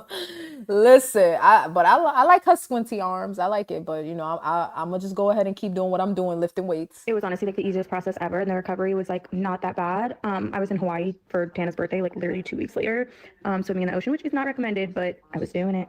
Please don't ask me how much it costs, because honestly, that fact will probably haunt me for the rest of my life. But other than that, I'm extremely happy with it. This is my stomach almost 3 months post lipo. And I just want to say that if you've been thinking about getting the surgery, definitely do it. Although the healing is Now, so far, these girls don't seem overweight. Okay, like they don't seem like they was, 50, 60, 70 pounds overweight and got some lipo. very linear. There's a lot of ups and downs. That is so normal, so expected, and it is so worth it. Like, I cannot emphasize that enough. It's been about 3.5 months now since I got lipo 360. I have to wear a compression garment though for a few weeks after. I think I wore mine every day for a month. That really helps get it smooth. Really, my biggest fear when I was getting lipo is that I was gonna have lipo tummy. You know when people get lipo and it's like very lumpy and you have lipo tummy? You know when people get lipo and it's like very lumpy and Probably never got a BBL in the first place. I would have just got lipo. And this is what you got to understand. When you get really good, aggressive lipo, it will give the illusion that you have a BBL. When you get that good lipo 360, they take out the fat out your back, your stomach, your little fupa. It makes your ass sit up higher, makes your hips more pronounced, and your waist will be this small, which will give the illusion that your butt is bigger. This is not the option for everybody, and I get it. But if you've been contemplating between both, girl, get the lipo. HD lipo preferably. You just got to make sure you go to the right doctor, though, because not every doctor could give you that look. I get why it is tempting, though. You have got a stubborn area, you have tried everything, and you were just like, why not just take it out? And when you are scrolling and seeing full body liposuction, arm liposuction, tummy tucks, Brazilian butt lifts, all these smaller, curvier before and afters, yeah, it is convincing. Like, if I was staying at my girlfriend's house that whole time, like, I would have bled all over her house and it would have been disgusting. It's a long, annoying process, the healing, but overall, it's worth it, because when I had that BBL, the pain that I had there, I was like, I would never, ever, ever, ever, ever subject myself to that kind of pain ever again. Y'all need to start telling people that happens after you get liposuction. You can't sneeze. Getting liposuction was gonna be the death of me. I fainted 3 times because I wanted to go shower. You can't get the by yourself. I was sleeping on my back for a month. I couldn't lay on my stomach. You're gonna feel like you gain more weight You're gonna look like you gained more weight. Choked on some water, and when I tell you, I would have rather died. I'm still struggling. Every time I look in the mirror, I said, where is the new body? Because I don't see it anywhere in the room. Where is she? Here is something that really stuck with me. So many women said the actual surgery was the easy part. You go in, you lie down, you wake up. Fast. It is the waking up that is brutal. One woman said she used to think people were being dramatic about liposuction recovery, and then she went through it and realized, nope, they were not exaggerating at all. Sore everywhere. Sneezing hurts. Coughing hurts. Choking on your own water hurts. Showering Lord. hurts. And there is this really strange emotional layer to it too, because you paid for this. You wanted that compression garment off after your plastic surgery. So if you are having like I went with Smart Plastic Surgery, and I had Dr. Shanklin. He's an awesome doctor. I have nothing bad to say about him. So I went there to get Lipo 360 and BBL. And I was nervous. I ain't gonna lie, Jen. That got me too. When she said aggressive lipo, it was at that moment I knew that the internet couldn't be trusted. When I was watching this video earlier, I'm like, okay, so nothing anybody is saying on TikTok can be trusted when it comes to these plastic surgeries, because what do you mean real aggressive lipo? That's how people die.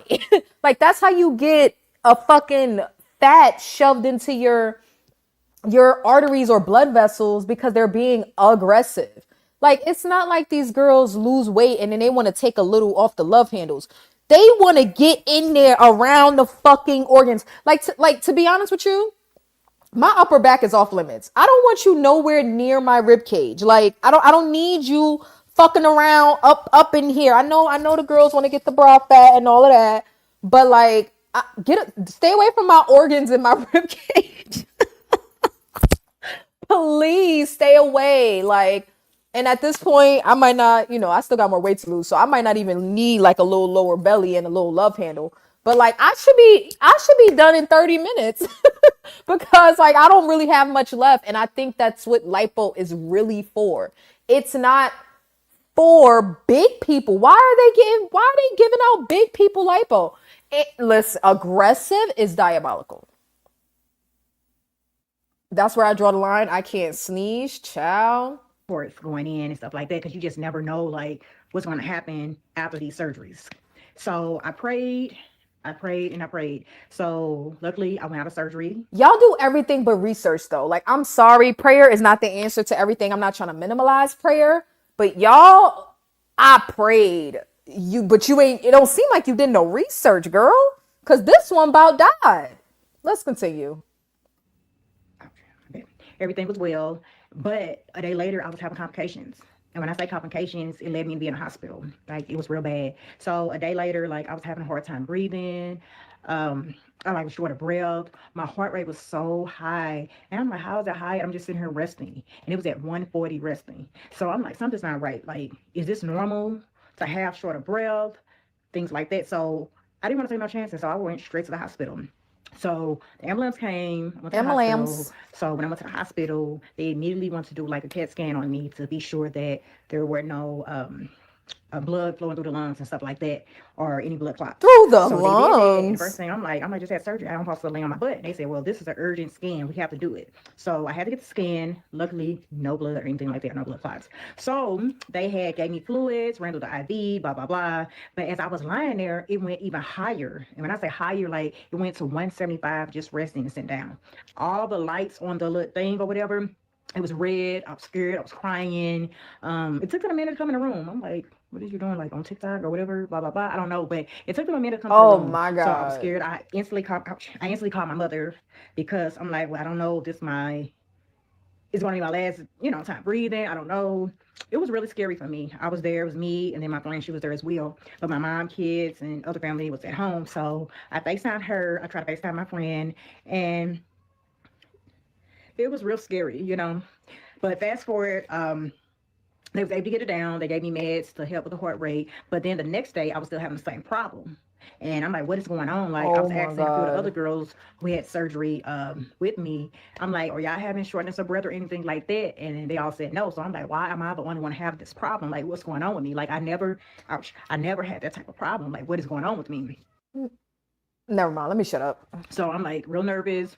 I got anxiety, all type of things. So the doctor really didn't give an explanation why. The tests came back okay. They did say that my iron level was low. My iron was at 7.7, which they said it's supposed to at least be at 11.5. So that kind of scared me. But I noticed that I did lose a lot of blood, and I'm thinking like, why didn't they do a blood fusion on me? So I don't know, but it was a really scary experience. And then when I went back to Atlanta, I stayed in Miami for a week, and then I went to Atlanta April 1st, where I live at. And when I got back to Atlanta, I was still having complications. So I went back to the hospital and they repeated the test again to be sure no blood got through the lungs or anything like that. So it's been real rough for me, real rough. I am a little nervous. I'm still nervous because, like I said, with these surgeries, you just never know. People get blood clots, all type of things like that. And it's really scary. I have 3 kids. The safety piece of this is not small. Shortness of breath, elevated heart rate, low blood levels, fear of... But this is your actual life we were talking about, not just an aesthetic decision. So there's a tragic story of a 28-year-old woman who died while having liposuction. She was a mother. And in and of itself, that's incredibly tragic to go in for an elective surgery, something as simple as liposuction, and die. But what makes the situation incredibly egregious is the doctor was a pediatrician. There is Oh my God. Oh, I said pediatrician earlier. A pediatrician? I thought when I first watched this, he said PCP. Like a primary care physician. He said a pediatrician. Lord have mercy. And continues to be, despite all the information that's out there, between plastic surgeons and cosmetic surgeons. So a plastic surgeon is someone who goes to plastic surgery residency. A cosmetic surgeon is someone that goes to any residency, OBGYN, internal medicine, emergency room physician, orthopedics, and then goes and gets cosmetic training from a weekend course to 1 year to whatever, and then goes and practices that cosmetic surgery, as in the case of this pediatrician. Who's regulating this? No one. When you're in your own private practice, in my surgery center, I am the medical director. Therefore, I determine who does what in my own facility. So in and across this country, cosmetic surgeons of God knows what type of training are doing thousands and thousands of procedures to patients unbeknownst to them. The onus falls on you. You need to do your homework. Healthy and vibrant law graduate 25 dies on operating table during liposuction op. Why do people die during liposuction? Look, I see people talking on TikTok, talking about liposuction as if they're just going for a haircut or they're getting the nails done. It is a dangerous procedure because you can get something called a fat embolus, which will kill you. What that means is, as they're disrupting all the fat here, there's lots of veins mixed in with the fat. All it takes is for a tiny piece of the fat to get into the vein, to go up into your circulation, block a blood vessel further up the track, so somewhere like in your heart or your lungs or your brain. If this happens from something like a DVT, which is a blood clot, we can give you medication which destroys that blood clot and dissolves it. We can't give you anything to dissolve a bit of fat. If it goes into your heart and your coronary artery, there's not really much you can do about it. So last year I got a fleur-de-lis tummy tuck, which was okay minus the giant scar on my stomach. And I got liposuction about 2 or 3 months later for no reason. And let me tell you why.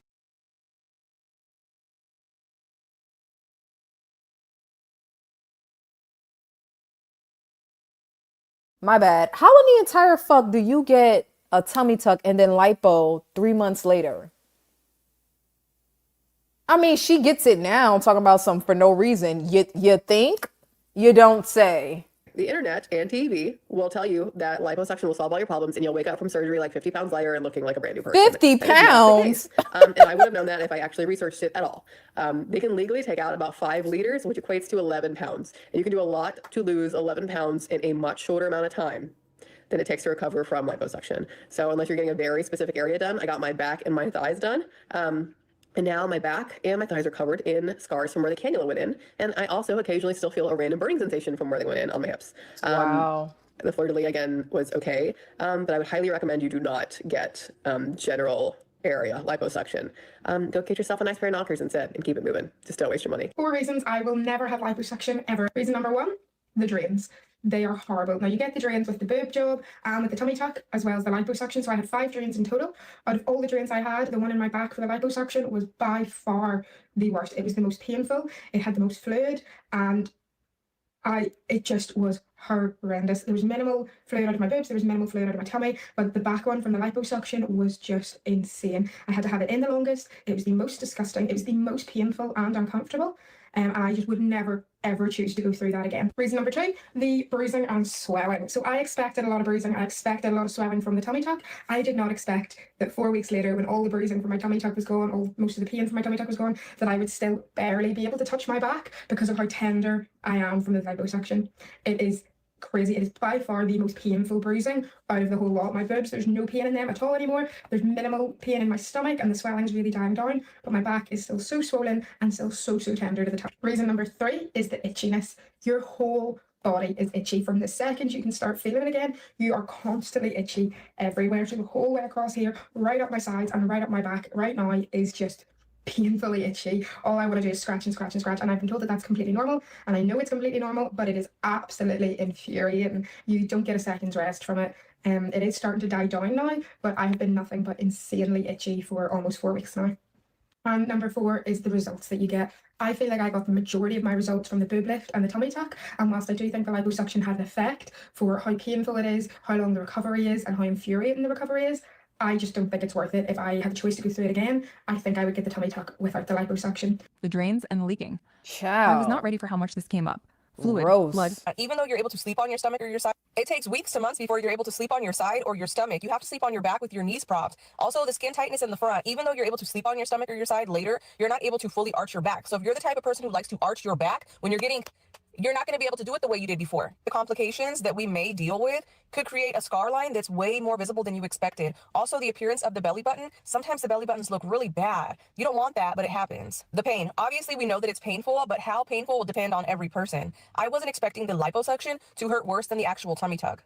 If you have loose skin on your hips, or you plan to get liposuction to your hips to remove love handles, you're going to have loose skin there. When they do a tummy tuck, the incision can only go so far before it becomes like a 360 lift. So the sides will have loose skin. In some cases, not all, you'll end up with something called dog ears. And that's basically where the hips are pulled tight, the stomach is pulled tight, and the skin that's left in the middle where the love handles were at is loose. So it looks like flapping dog ears. All that. I ended up with minimal dog ears, and I have a procedure coming up to have them removed. I wasn't expecting that. During the tummy tuck, they cut through all of that skin and nerves. I still don't have feeling in the bottom of my stomach, and it's been almost a year. Also, when you're healing from that procedure, the nerve endings are trying to reconnect themselves, so you'll experience a ton of shocking, tingling, prickles, really weird feelings. And also in the liposuction, you'll have a lot of heat and weird sensations going on in there too. One of the most common things you'll hear when somebody's getting any sort of procedure is that once you have liposuction or a tummy tuck, there's no more fat cells in those areas for fat to go to. So if that's where you stored most of your fat before, your body's going to find another place to store the fat. Even worse, because I had liposuction to the flanks, there's no more weight that will go there. So if I gain weight in my butt or my back, it makes the butt and the back bulge, and it looks like I have dents in the liposuction spots. My weight now goes straight to my hips and butt, and it's not in the way that you'd want it to be. Also, with aging, the skin's going to sag in certain areas where it doesn't where you had your procedures done. It makes a very strange look in some cases. The drains were like such a big deal for me.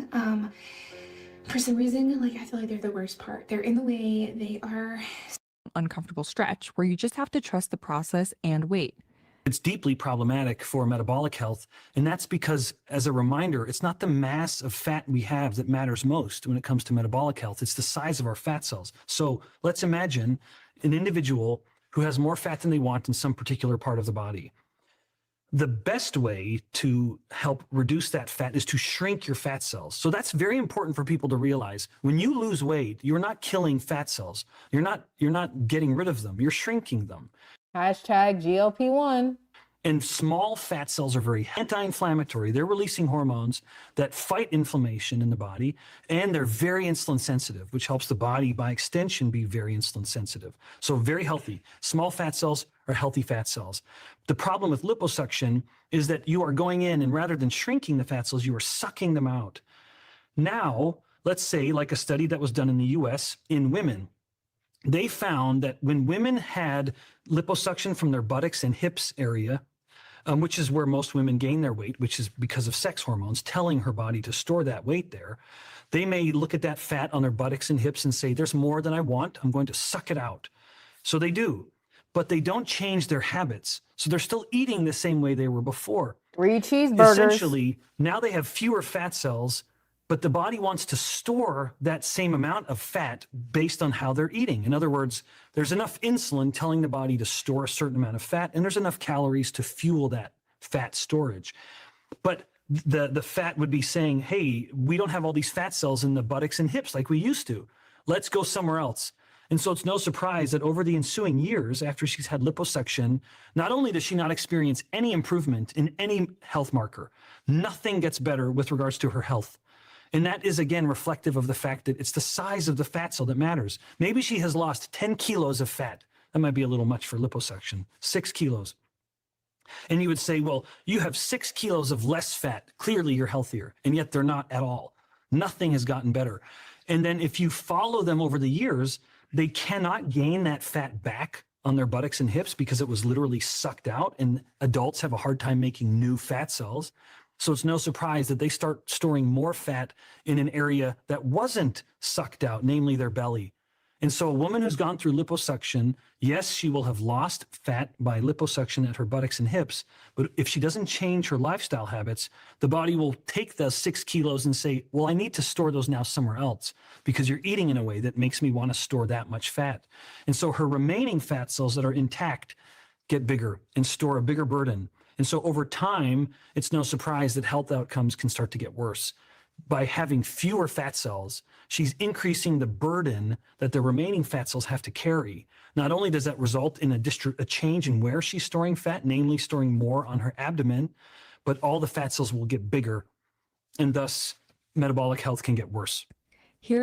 Man, that right there was what did it for me. I was listening to this on my walk. I said, you got it.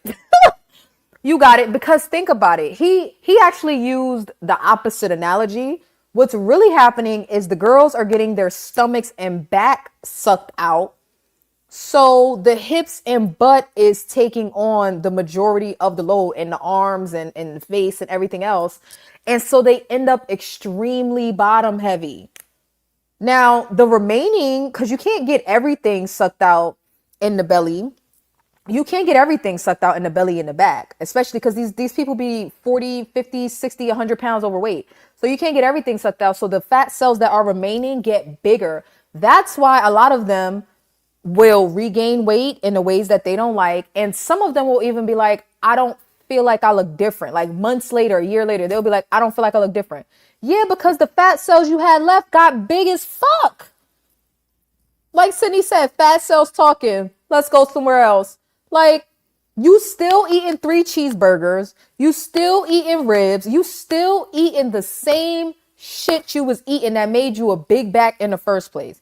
That's why being big, getting lipo and BBLs makes no fucking sense. And now I understand why some of these girls, they get these surgeries and look heavier because the fat that they have, the fat cells that they have remaining get bigger because they sucked out the other ones that was distributing the load. Man, you could kiss my ass with all of that. Nope. I don't want, no, that sounds terrible.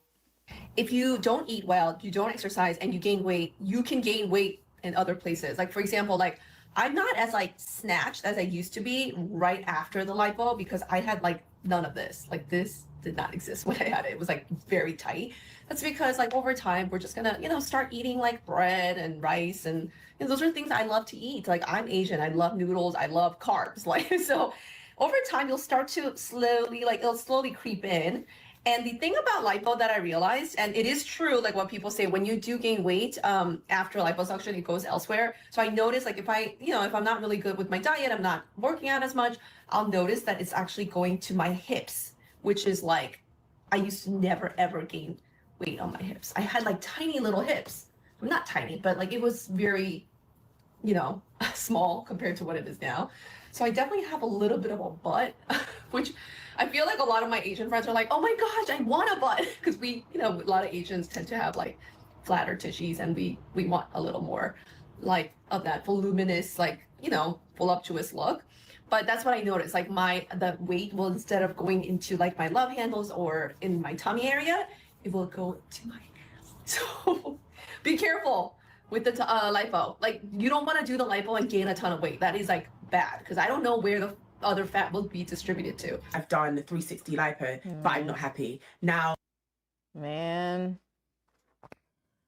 Well, if you didn't know, now you know. Okay, if you didn't know, now you know. Just go and get you a GLP-1 and a trainer and make it do what it do. It might take you 3 years, but I will, listen, at 30, I will take my 2-year well, let's put in another year because I'm entering my 3rd year. So I'll continue doing what I'm doing. But I would rather take this 2 to 3 year process. Do you heard me? Do you heard Me, I would have to take this 2 to 3 year process and have the muscle come in the places that I wanted and hit them weights 4 days a week and do 75 hard and pay 450 for that bound, then do what the fuck they doing.